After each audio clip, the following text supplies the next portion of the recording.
Meus irmãos, nós lemos o texto de Mateus capítulo 5, versículo de 1 até o número 12, que diz o seguinte: Vendo Jesus as multidões, subiu ao monte e, como se assentasse, aproximaram-se os seus discípulos e ele passou a ensinar-nos, dizendo: Bem-aventurados os humildes de espírito, porque deles é o reino dos céus. Bem-aventurados os que choram, porque serão consolados. Bem-aventurados os mansos, porque eles herdarão a terra. Bem-aventurados os que têm fome e sede de justiça, porque serão fartos.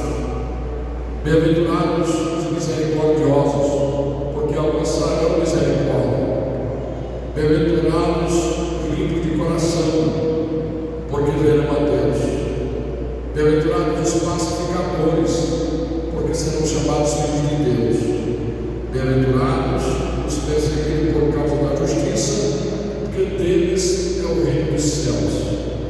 Bem-aventurados sois quando, por minha causa, vos injuriarem e vos perseguirem,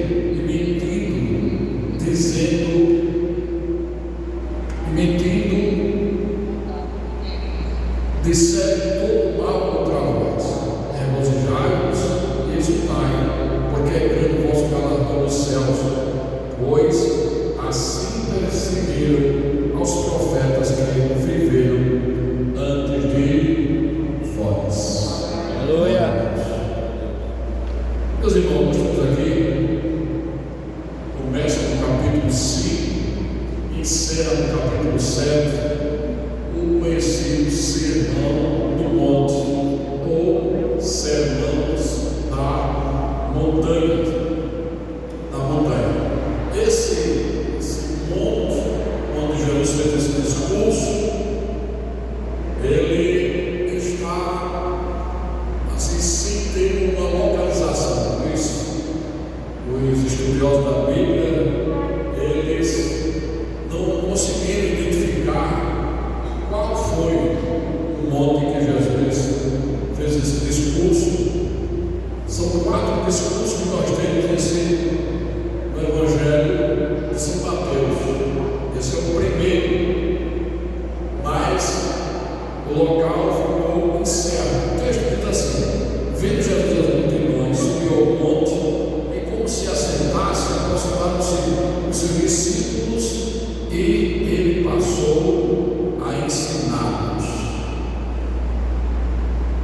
Dá a entender no texto que a multidão não participou do Sermão do Monte, a multidão que estava acompanhando Jesus, porque parece que dá a entender que os discípulos, os 12 melhor, ou alguns dos 12 e mais alguns discípulos em particular, não foi para toda a multidão. É que dá a entender no texto. A palavra discípulo significa aprendiz, aluno, e os mestres, eles têm sempre esse método de ensino. Eles se assentaram e começaram a conversar com seus discípulos e ensiná-los. Jesus, certa feita, ele escreveu na terra para ensinar. Na hora que está ensinando, escreveu lá uma coisa na terra, quando aquela mulher foi levada para ele julgar. E também podemos notar nesse texto, a citação é um monte. A Bíblia, ela faz muita referência a montes, vários eventos significativos nas Escrituras Sagradas. Eles foram assim realizados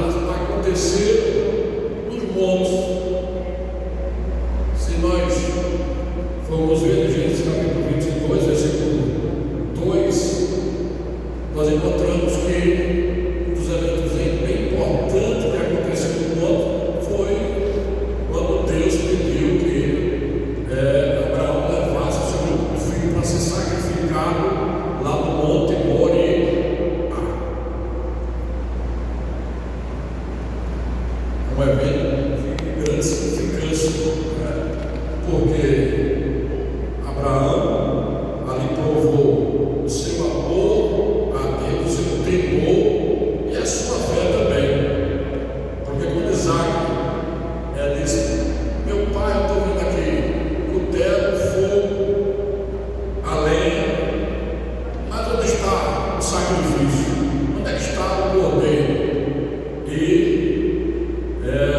Abraão disse para ele: meu filho, cordeiro para si Deus proverá. Ele não estava falando uma indireta para o filho, mas ele estava crendo. Vai para o Velho e Novo Testamento, vê que ele, pela fé, ele sacrificou Isaac. Louvado seja o nome do Senhor, mas crendo que o Senhor é poderoso para fazer um milagre. Louvado seja o nome do Senhor. Outro evento muito importante está em Êxodo capítulo 19 e 20. Aliás, lá onde foi marcado, ou deu início à antiga aliança.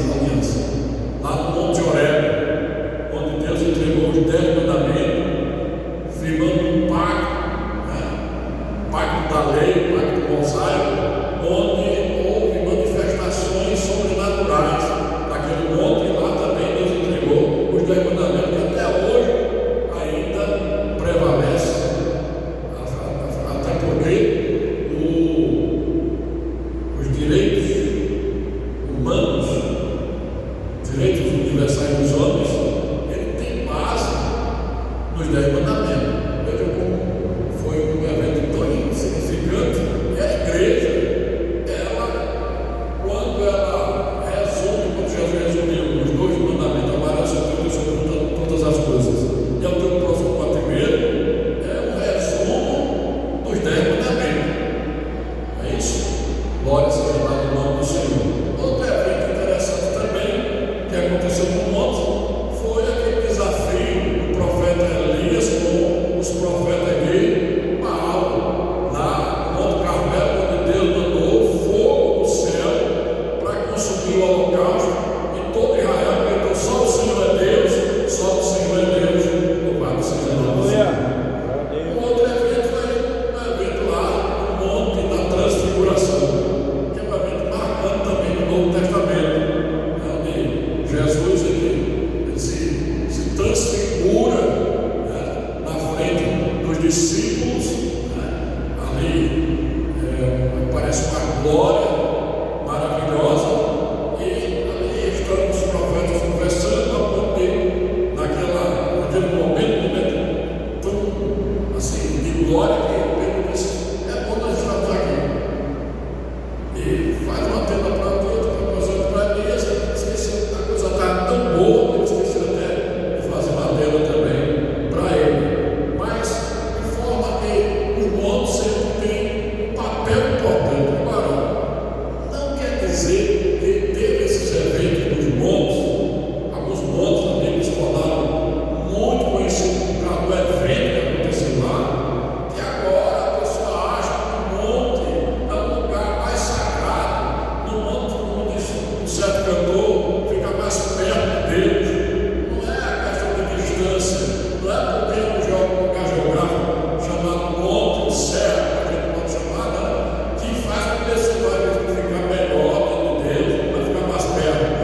prudência. Porque alguém pode dizer, às vezes, dizer assim: não, trabalho a noite toda, estou cansado, vai para casa descansar. E Deus sabe, irmão, que eu não posso, porque eu trabalho de noite. Mas ela era prudente, ela aproveitava e vinha para a igreja, orar, fazer o devocional dela, depois ela podia fazer em casa, podia, mas ela tinha aquele desejo de vir para a igreja. Então isso é louvável. Bendito seja o nome de nosso Senhor e Salvador Jesus Cristo. Os 12, ou seja, os 9 aqui diz que é 8, outros dizem 9 bem-aventuranças, registrada nesse capítulo aqui. Ele fala da felicidade daquele que é servo de Deus, que é um cristão autêntico.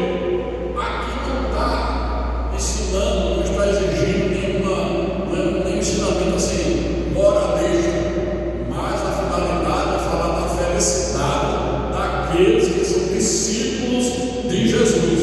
E quem é discípulo de Jesus tem as características, tem exatamente o modelo que é estabelecido para ser feliz. Jesus estabeleceu aqui as bem-aventuranças, que significa ser felicíssimo.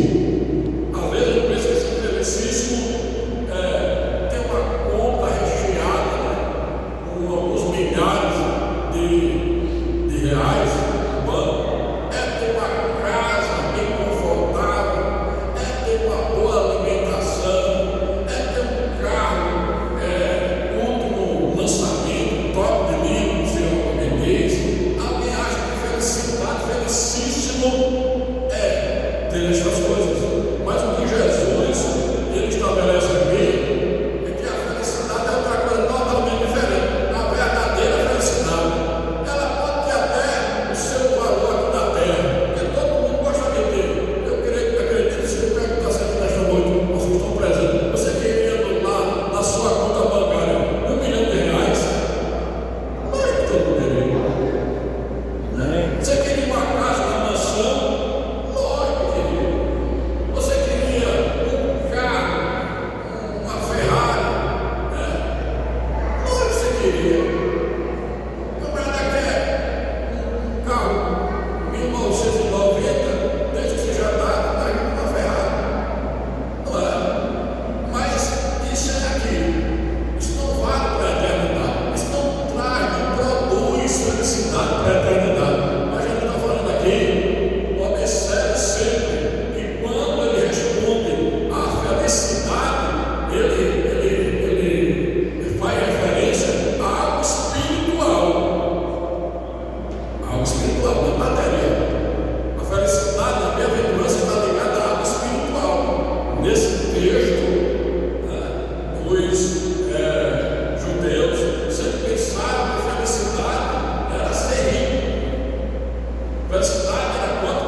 texto diz que é uma discípula. Aliás, no mundo, né? Alguém pode ler, por favor? Pode mudar? Isso. Havia um jovem discípulo chamado Davi. E Davi grego é morto, sempre fazendo as pessoas educadas.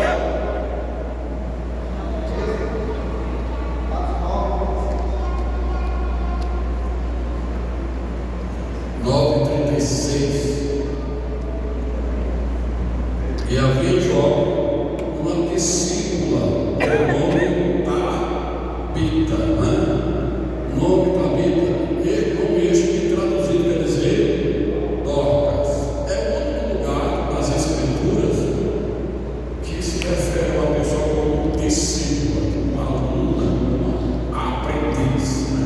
A gente vê até Maria aprender os pés de Jesus, não Maria, mãe de Jesus, né? A irmã de Lázaro, mas não chama ela de discípula, embora que ela era. Mas a curiosidade só tem esse único lugar nas Escrituras do Novo Testamento onde uma mulher é chamada de discípula. Mas vamos lá para as bem-aventuranças.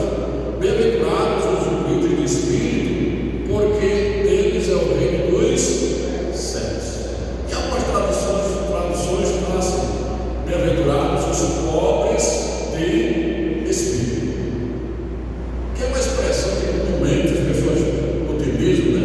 Quando quer dizer que uma pessoa é fraca, não tem entendimento, é uma pessoa assim, sem valor, é um pobre de espírito. A palavra pobre de espírito nunca foi dirigida desta maneira, teve esse significado. A palavra pobre de espírito ou humilde de espírito, ela tem um significado de dependência de Deus. Uma pessoa que é carente, certo? É uma pessoa que precisa inteiramente de Deus na sua vida. Assim como um esmolé, ele depende das pessoas que passam na rua, ele depende da sobrevivência totalmente daquelas pessoas para darem uma ajuda para eles viverem. Se não tiver quem ajude eles a fazer aquilo ali, ele vai passar fome, ele vai ter privações, vai ter dificuldades.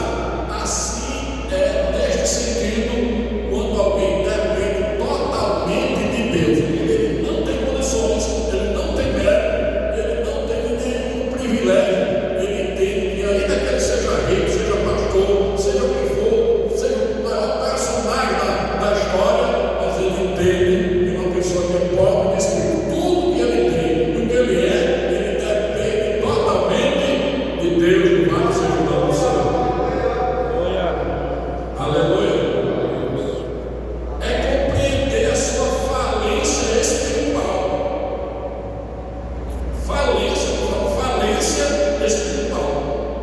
E depender totalmente de Deus, especialmente para a salvação. Porque, veja bem como é interessante, não é somente depender de Deus. E aqui está aplicando diretamente a salvação.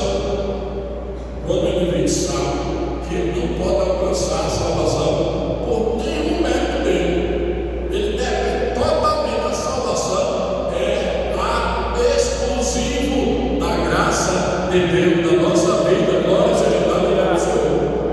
Aí ele é bem-aventurado os humildes de espírito, né? Por quê? Porque deles é o reino dos céus. Existe maior recompensa, não existe maior fundamental de depender de Deus do que, ou a recompensa por isso, do que receber o reino de Deus.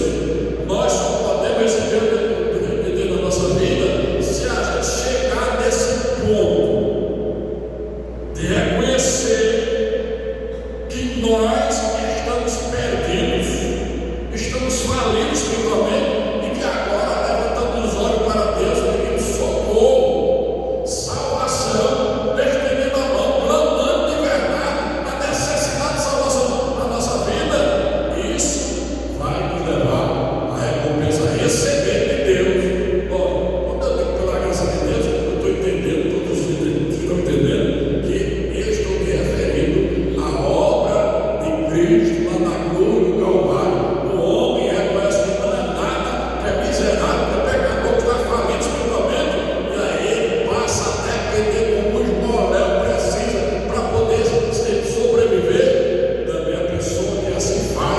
aleluia, recebe o reino de Deus por recompensa, porque sabe que só Jesus é quem pode salvar ele. Aleluia. O maior erro da humanidade. O homem sempre foi presunçoso.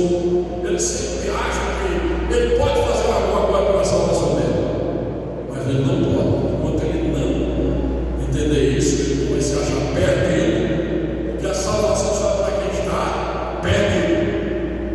Por isso eu disse, quando o Espírito Santo vier, vai convencer do pecado, da justiça e do juízo.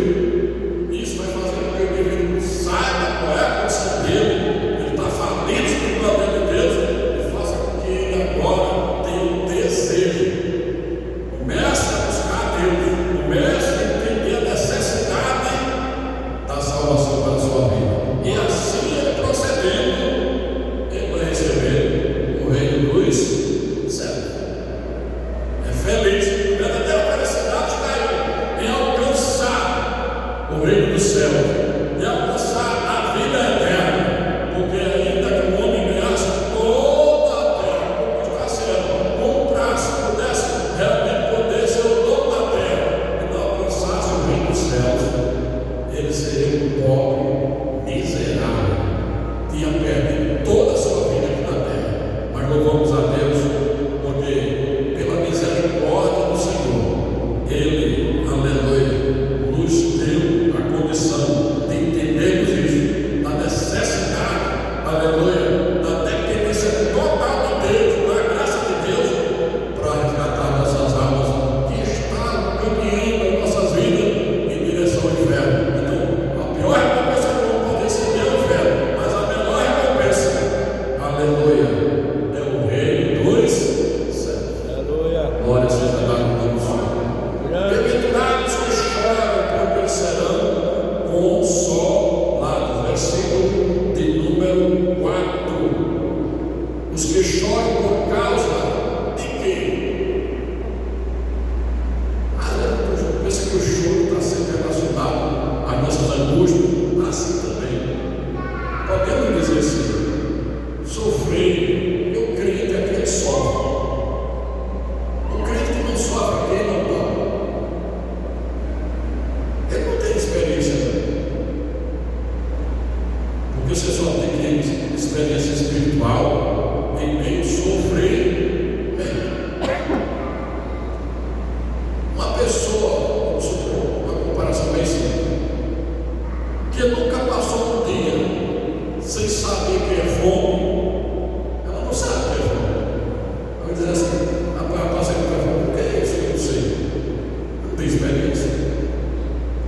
Mas aquele que passa pelo sofrimento, aquele que passa mesmo pelas tribulações da sua vida, ele adquire experiência, ele adquire paciência, Glória a Deus. ele cresce, louvado Glória a seja Deus. o Senhor. Aleluia. Ele sabe suportar as agruras desta vida, as dificuldades, não se desespera. Ele aprende com o sofrimento, ele cresce espiritualmente, louvado seja o nome do Senhor. Aleluia. Mas esse versículo, como eu já disse, é no sentido espiritual também, e aqueles que choram pelo sentido espiritual. É interessante se levar para esse sentido. Bem-aventurados os que choram, porque eles serão consolados.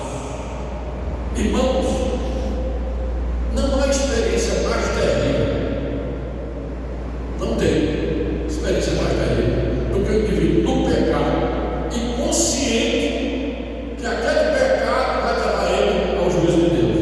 Não tem. E Davi experimentou isso. Davi passou por isso. E ele sentiu que o Espírito de Deus se ausentou dele. Que ele estava entrando no caminho de Saul. Que estava na direção de ser lançado de diante da presença do Senhor, ser cortado. Às vezes ninguém pensa nisso. Você já pensou que você sentir a presença de Deus, se alegrar?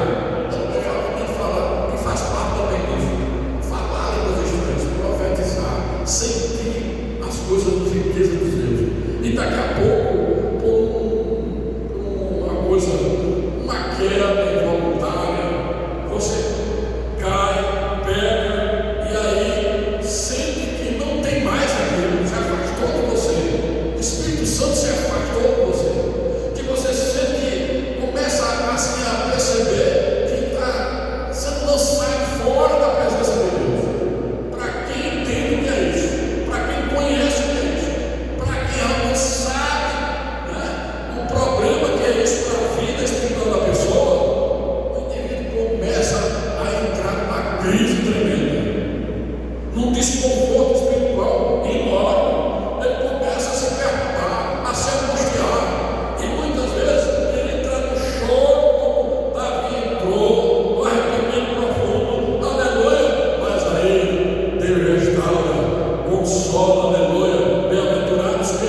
Bendito seja Deus. Glória. Bem-aventurados os mansos, porque ele herdarão a terra. Essas bem-aventuranças não tem como você não entender só para o lado espiritual. Porque nós não vamos herdar a terra nenhuma, não vamos. Mas você manso, e aí, você manso, eu vou ter terra, eu vou comprar propriedade, eu como o povo de Israel, né? A promessa da terra mesmo, fisicamente falando. Não. Quem são os mansos? Eu conheci uma pessoa, ela fazia mesmo assim, você dá a paz do Senhor lá, ela quase que você morria. Quase que morria. Certo? A paz dela era assim como um celular desse acarrão. E vai bem devagarzinho. Andava assim.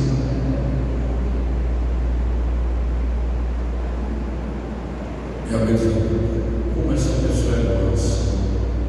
Como essa pessoa é mansa? Isso tem nada a ver com mansidão. Absolutamente nada. É o jeito da pessoa, a pessoa é lenta mesmo para caminhar. Certo? Não tem nada a ver. Mas a Bíblia diz que Moisés era o homem mais manso da terra. Peraí, pastor, alto lá. Mas ele matou uma pessoa. O manso faz isso. A mansidão está ligada totalmente a obediência. O manso, ele recebe uma orientação da ordem de Deus, uma palavra de Deus, ele segue, ele obedece. O rebelde, que não é manso, ele se rebela, não aceita. Ele faz o maior estandarte, ele faz a maior confusão. Eu não aceito isso, não sei o que, tá? Eu não aceito isso na minha vida. Deus não pode fazer isso com isso. Deus é justo, tá? Aí eu fico pensando, tem tanta gente que acha que é melhor do que Jesus. Que Jesus sofreu que só, mas ele que é pecador não pode sofrer, não. Não pode ter assim uma decepção, não pode as coisas dessa terra dar errado na vida dele ou dela, ele se revolta logo. A Bíblia diz que Moisés foi obediente em toda a sua casa. A casa dele é a casa onde tinha a mulher e o filho. Era a casa, falando espiritualmente, do reino de Deus, do ofício dele, do trabalho dele. Agora você observa. Quem tem 2 filhos aqui? 2. Eu tenho, já não tenho minha mãe. 2. 3. Tem 2 para lá. Você não tem não. Aí eu pergunto a você, esses 2 filhos tiram você do sério? Hein? Só tira, meu amigo. Às vezes por maior besteira do mundo. Perturba, atrapalha. Eu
Moisés, depois que recebeu a ordem de Deus e orientado que ia sair água da rocha, disse: pode porventura, ó rebelde, sair água dessa pedra aqui.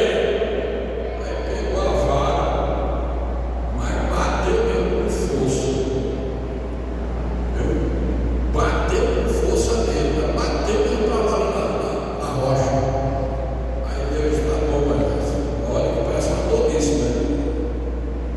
Quando foi lá na frente, Deus disse: olha, você vai subir aqui nesse monte, vai olhar a terra, olha que ela não está bem ali, mas eu quero dizer uma coisa para você: lá você não vai entrar. Mas Deus, por quê? Deus suporta que era mais lindo entrar naquele lugar. Se fosse mérito humano, Moisés, Deus, você vai ver, ele vai entrar, porque você não santificou o meu nome lá na rocha. Você falar, você não santificou o meu nome dentro do povo e bateu lá com uma vara na rocha, zangado, irado. E por causa disso você não vai entrar lá. Mas a mesma Bíblia diz que ele, aí eu quero dizer o seguinte, que Moisés se estressou ali, Moisés ficou perturbado, perdeu a poderidade, mas comparando as atitudes que aconteceu com Moisés durante os 40 anos lá no deserto, com o que ele suportou, ele realmente é o homem mais manso da terra, que ninguém aguentaria. Fosse outro, já te entrega, não, pode ficar com o seu povo aí que vai embora. Volta aí que eu não quero mais nesse negócio.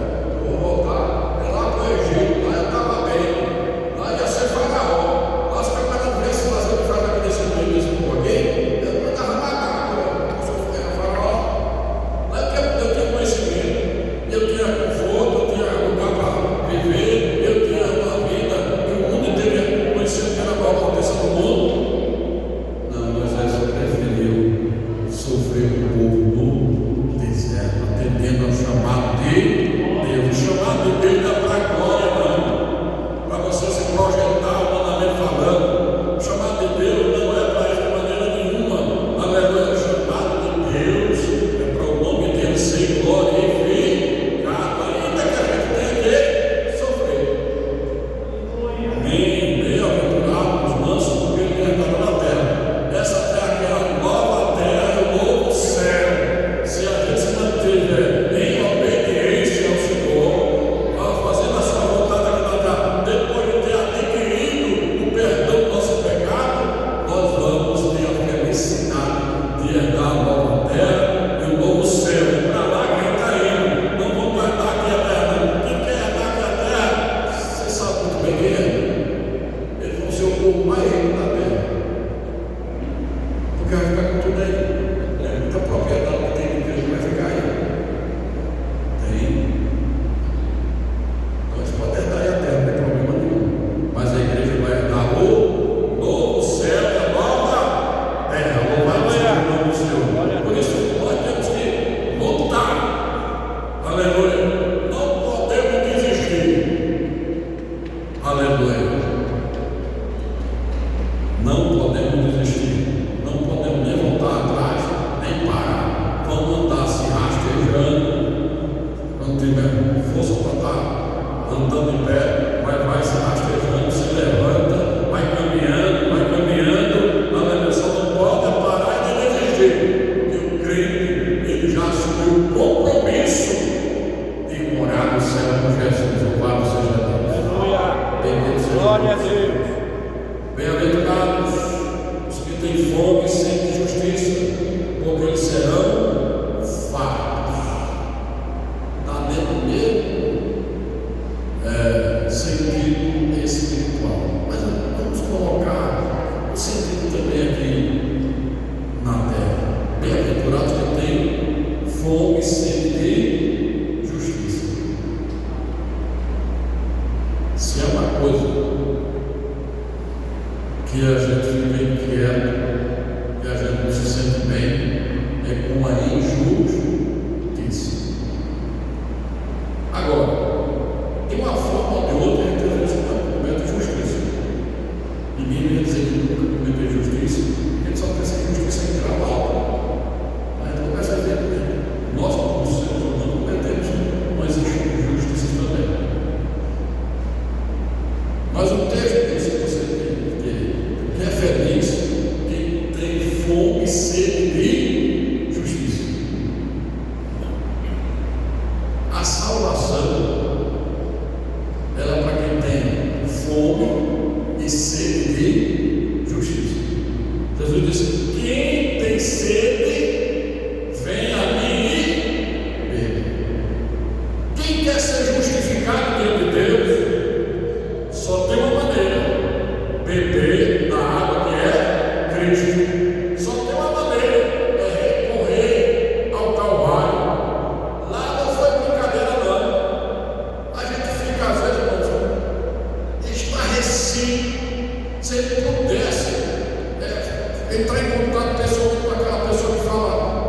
nele, na internet, a gente até ia procurar entrar em contato com ela.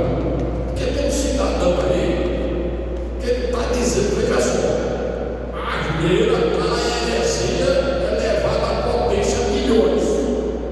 E sabe a matemática, sabe que isso é uma coisa tremenda. O camarada disse, temos que ficar mexendo, dizer, você que Jesus tem poder, ele fica gozando, criticando, fazendo chacota, uma coisa tão séria como é o sangue de Jesus Cristo.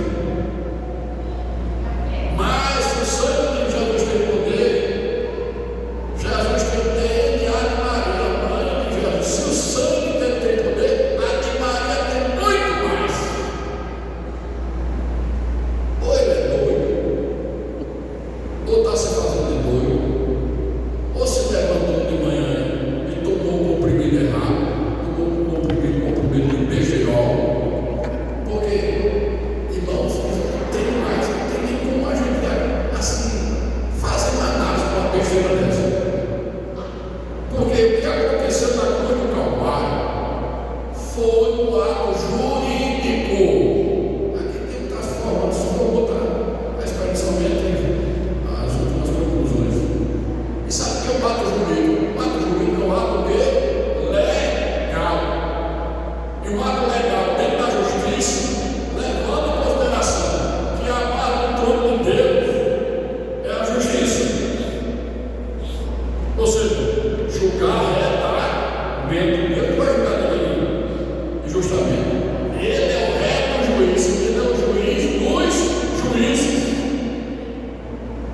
E o que aconteceu na cruz do Calvário não foi uma coisa assim que a gente possa desconsiderar, não ter o entendimento correto, não.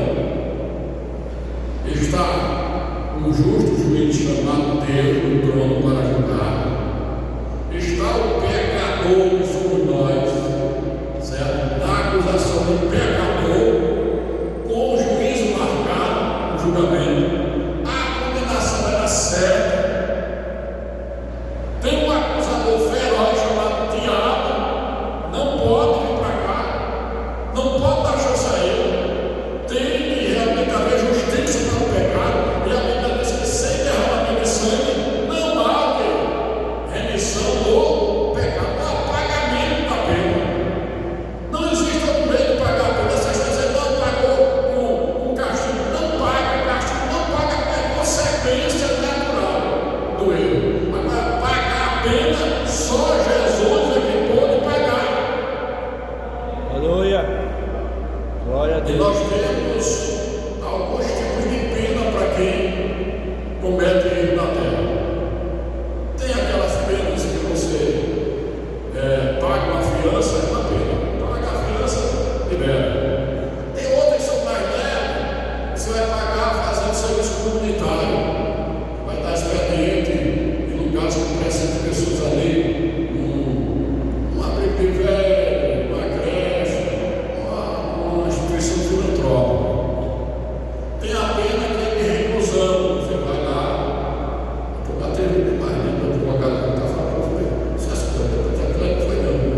satisfeito totalmente a justiça.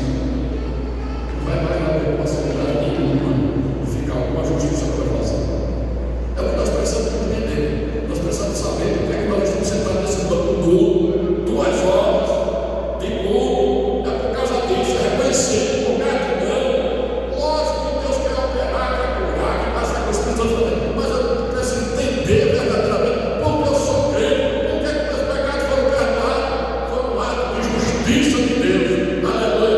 Ele mandou Jesus, aleluia, para fazer justiça no nosso lugar, ou pagar nossos pecados e nos justificar diante de Deus. A partir do momento que o justo juiz, ele diz que você está livre, que está alvará de liberdade, não tem diabo, não tem demônio, não tem incrédulo. Pode quem quiser acusar, dizer vai para o céu, da boca de uma onça, pode dizer o que quiser, pode dizer machucar a barbaridade que quiser.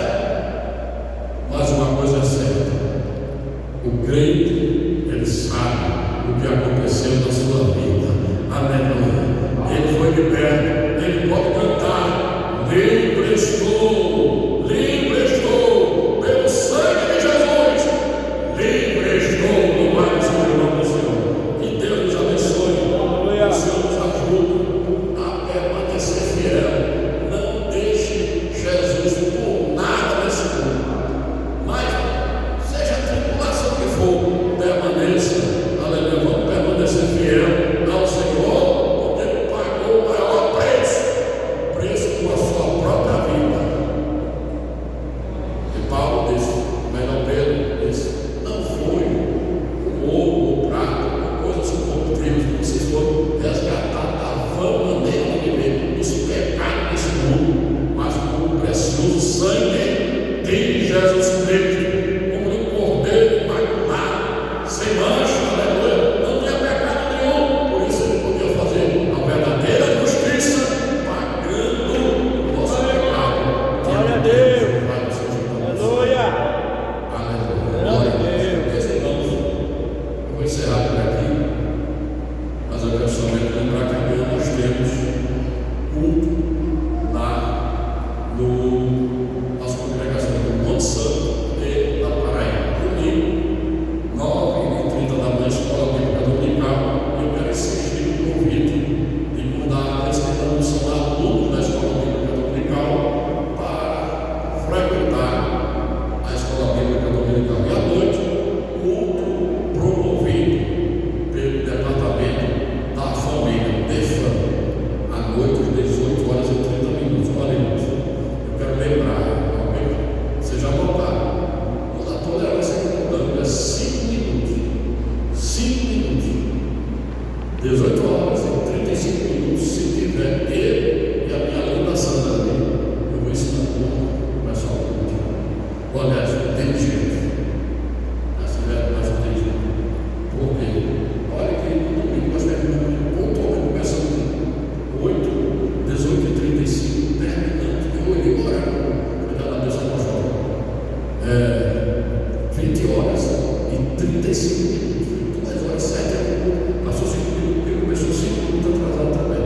Então, se for pequeno chegar mais cedo em casa, venha mais cedo, vou poder terminar na hora certa. Porque se começa ali, 18h45, vai terminar que hora?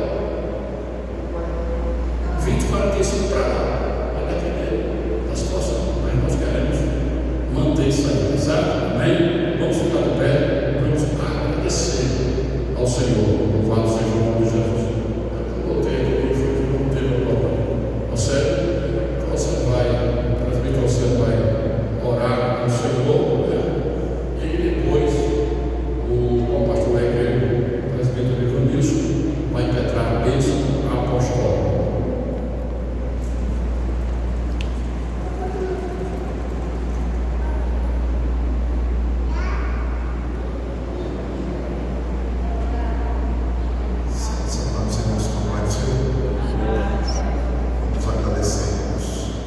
Deus Santo, Pai amado, Deus eterno, nós te agradecemos, Senhor Pai, por mais um culto realizado, por esse trabalho, Senhor Pai, que temos ouvido a tua voz em várias formas.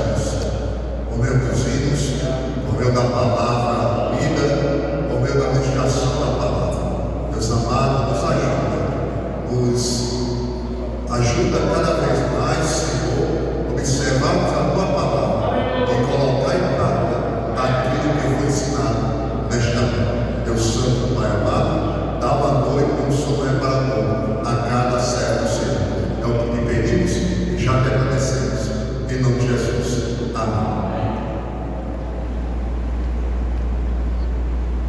Curva sua cabeça, recebamos a graça do nosso Senhor Jesus Cristo, o amor de Deus, nosso Pai, a comunhão e as consolações do Espírito Santo permaneçam com todo este povo, agora e para todos sempre. Amém.